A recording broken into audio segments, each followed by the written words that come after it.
Hey everyone, this is Marcin as usual.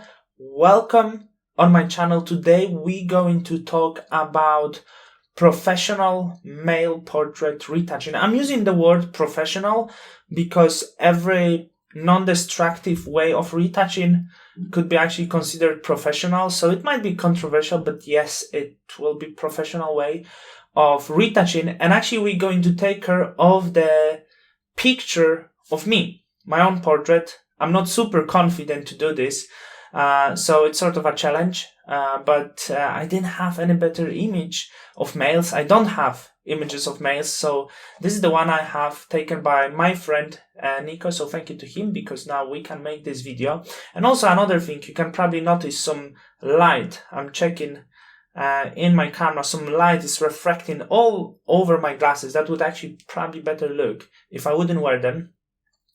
And the light, let me show you what I'm doing right now.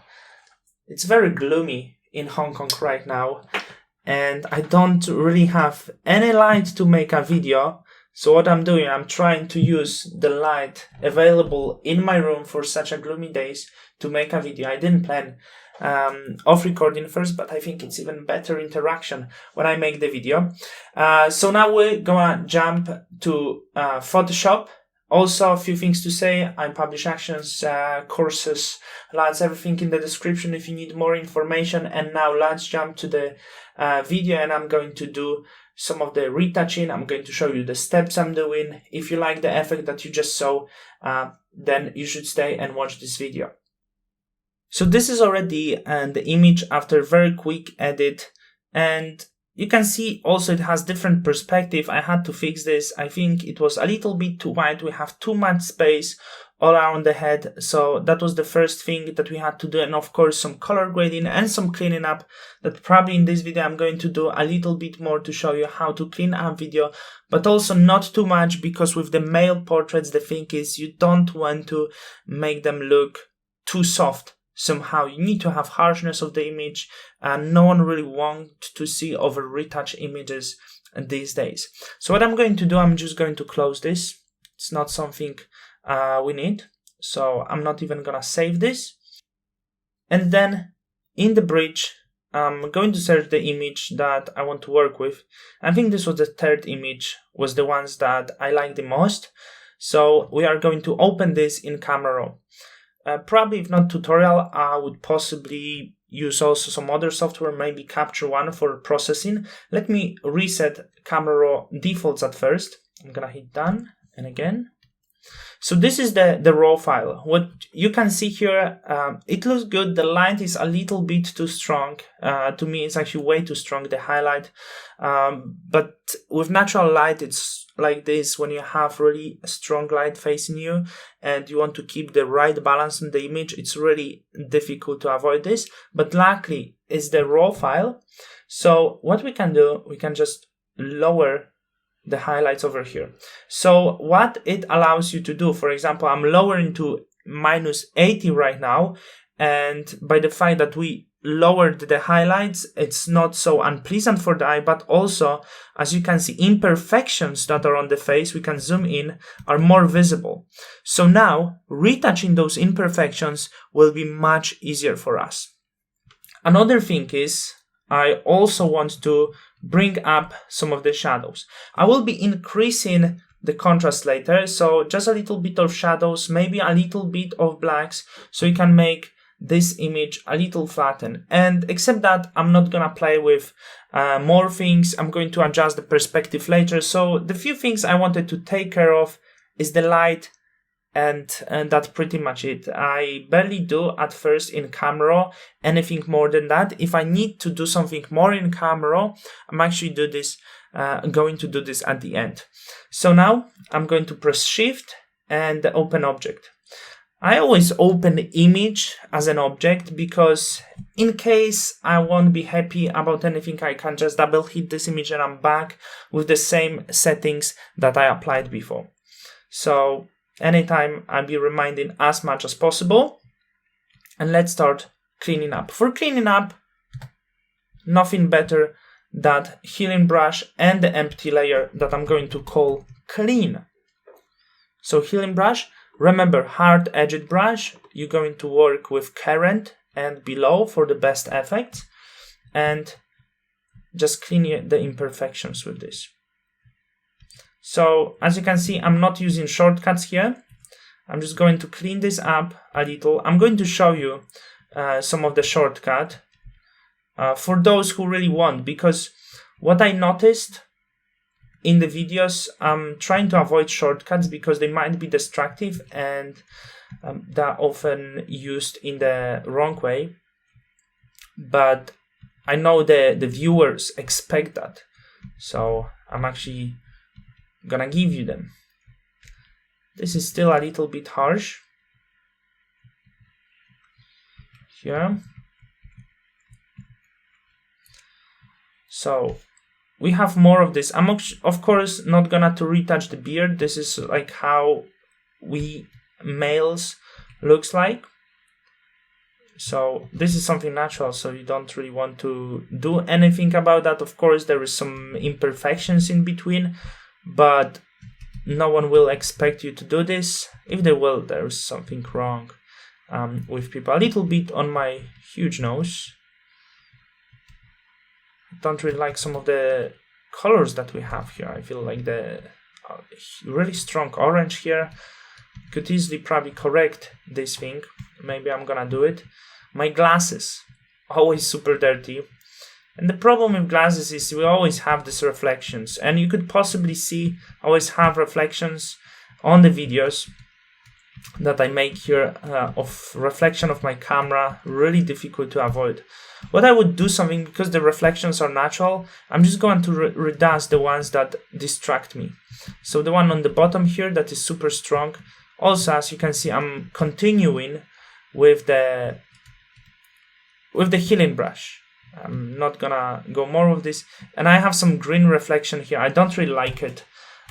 It's super destructive, so I'm gonna have to do it probably with clone stamp this time. So I'm switching to clone stamp, and then I'm trying to paint over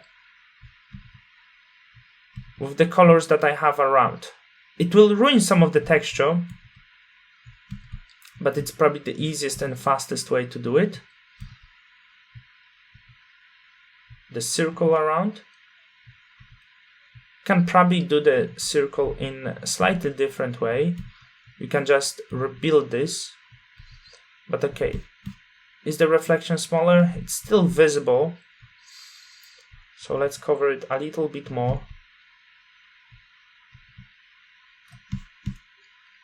It's a little better now. How I would do with the circle here, I'm gonna to open curve. I'm gonna name it I circle. I'm gonna darken this and invert this layer mask. So then with the brush, I'm just going to paint around the circle a little here. It's too strong. Just gonna lower opacity.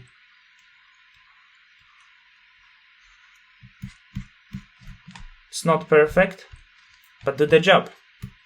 And we don't really want to waste too much time.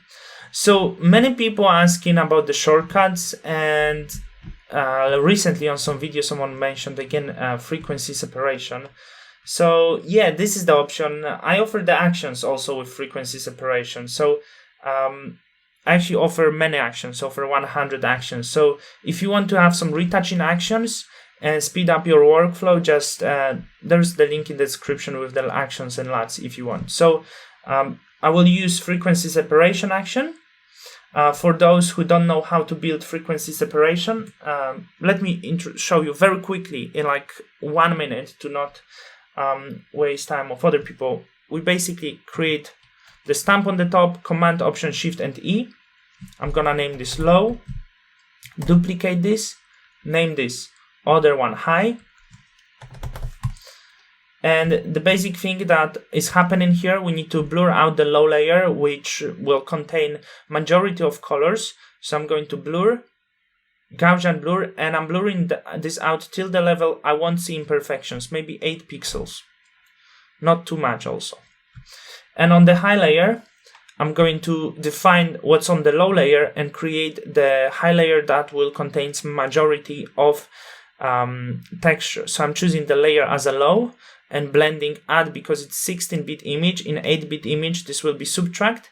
And for 16-bit image, scale to, offset 0, and invert. For 8-bit image, scale to, offset 1 to 8, and this won't be checked. So, okay. Hope it didn't took too much time. And the blending mode on this layer will be linear light.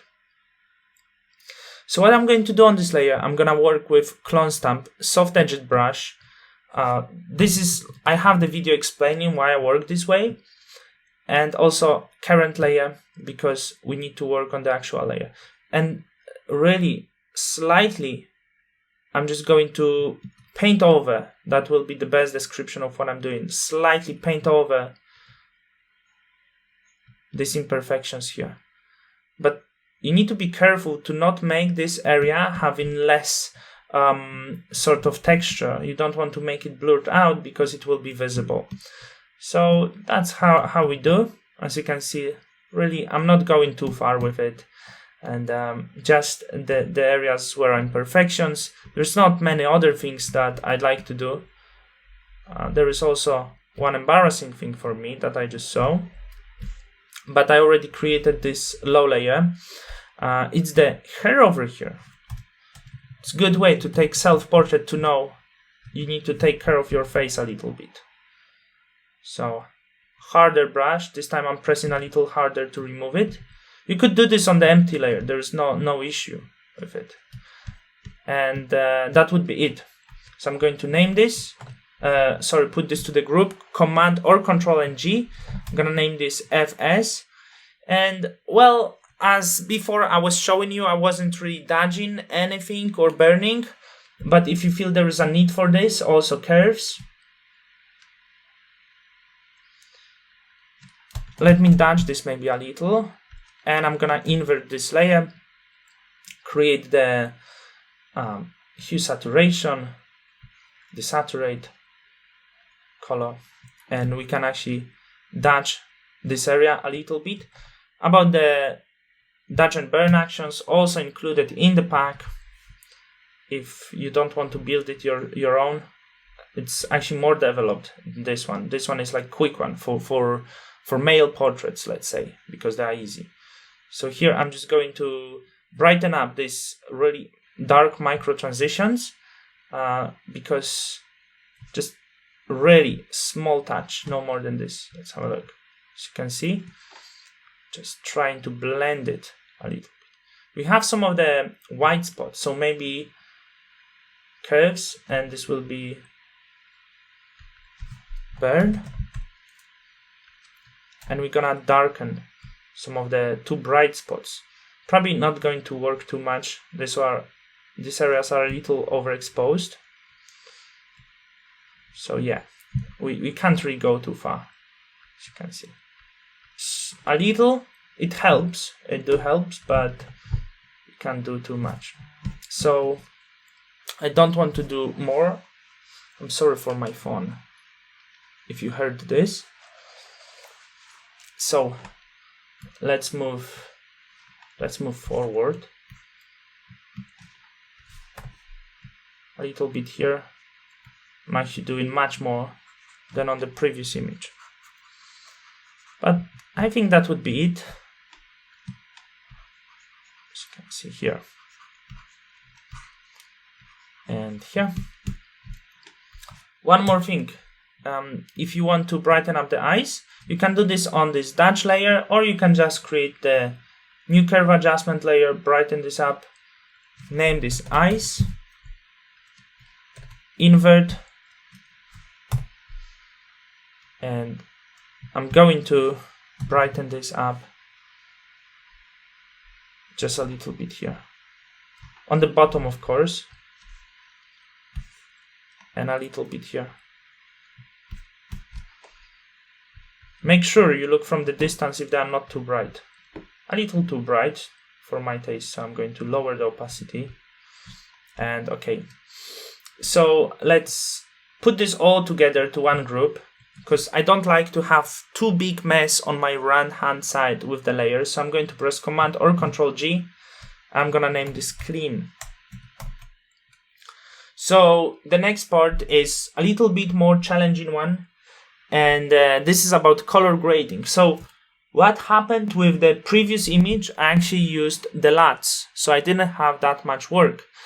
But I know the LUTs I'm of course selling, so if you want them, you can buy it. But of course, not everyone wants to buy it. So you probably expect me to do color grading here, and that's what are we going to do. So let me see if I have any website open. I'm going to Google now, and we'll be helping ourselves with color scheme designer. There is also the color wheel in Photoshop. I just somehow don't like to use it.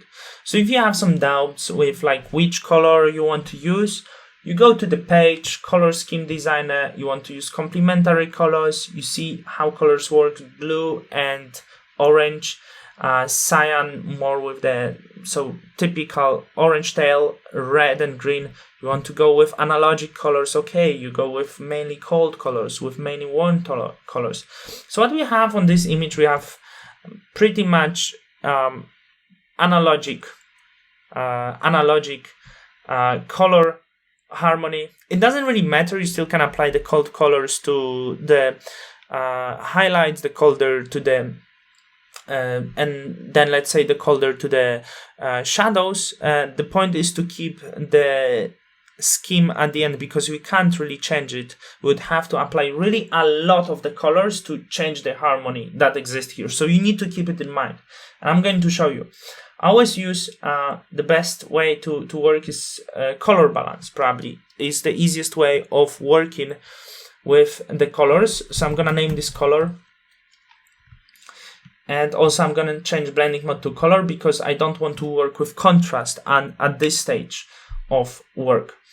So what could we do? Let's say you want to go clearly just with the warm tones. You would go a little red and yellow on the shadows, maybe a little bit of the yellows for the mid-tones, and then let's go even more green ones.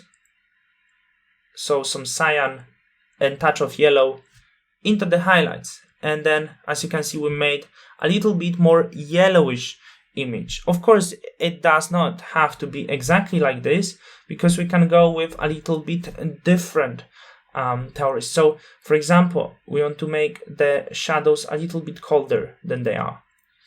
And then mid-tones, you're gonna go somewhere in between. So we will go maybe with cyan here. And then the highlights, we want to go warm. So opposite colors. And this is pretty much the thing that you see right now. This is typical orange and tail. And you can see orange and tail always will look great on the image. So you have we have warm highlights and cold shadows. I don't really think the hue changed that drastically, but we can see. It actually did. So we have some of the blues. We have blue here, which also my part of wardrobe works well. And that's why orange tail will always look good on the image if you have this color. So we have blue here in the darks. My part of clothing is blue and my skin is orange. So this is basically the reason that most of the images that you will have when there is a portrait and you want to make the portrait stand out, you will add some of the cold colors for the parts that are different than your skin. And this one probably would work as one of the best color harmonies over here. So this is the one thing I want to show you a little bit more. Then, for example, we could probably go something with the David Fincher style grading over here. So we would go more for the greens at the shadows, and then for the highlights more of the yellowish. So this is if you've seen TV series, I don't know, Mindhunter, maybe a little bit less of that, maybe more of the red. Mindhunter, what else are his movies? Social Network and others.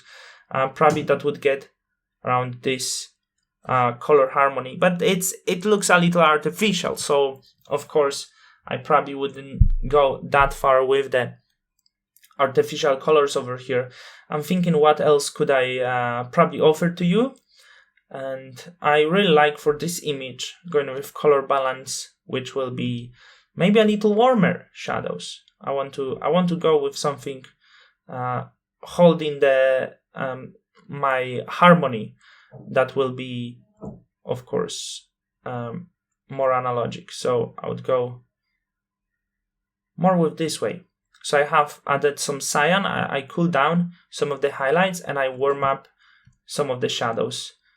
Could be controversial probably, a little bit less of the yellow, but I think it really does work on the image, and this will be what I'm going with.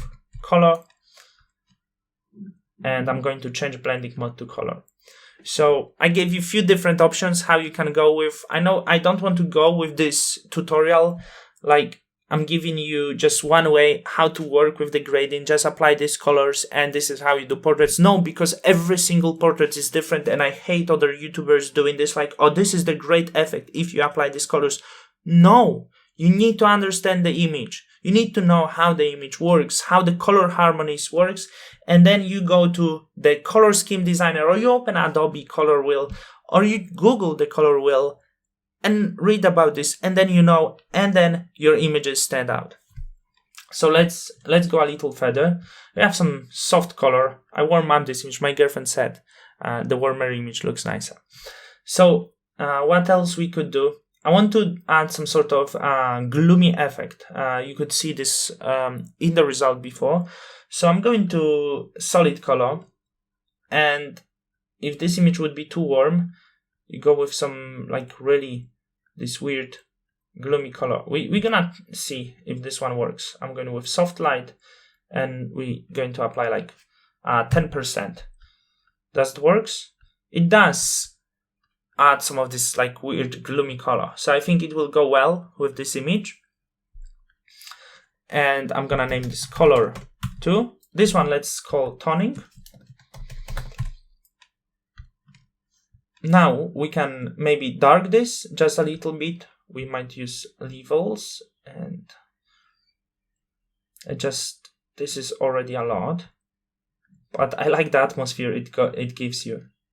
So levels, so darken, and then let's add some of the matte effect. So there's few different ways how you can actually add the matte effect. You can use simply gray layer, you can use gradient map, you can use levels for it, many different options how you're gonna use it.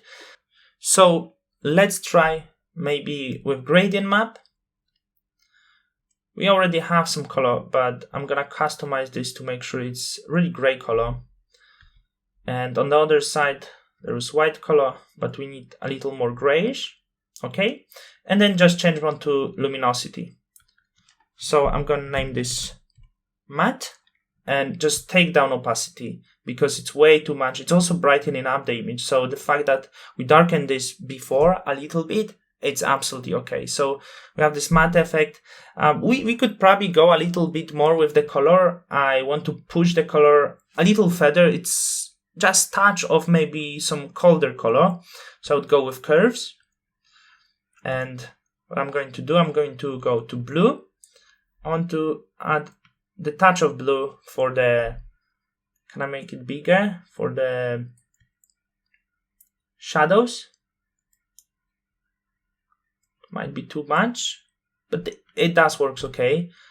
Can we go with green? A little touch of green. How do you think about this? I want to really know. Maybe no green in this case. And this looks really like something I do like. We might go with color to not affect the. So color maybe number 3. Let's name this like this. And of course, we'll need a little bit more balance with the contrast and all of this stuff. So we can do this here in Photoshop.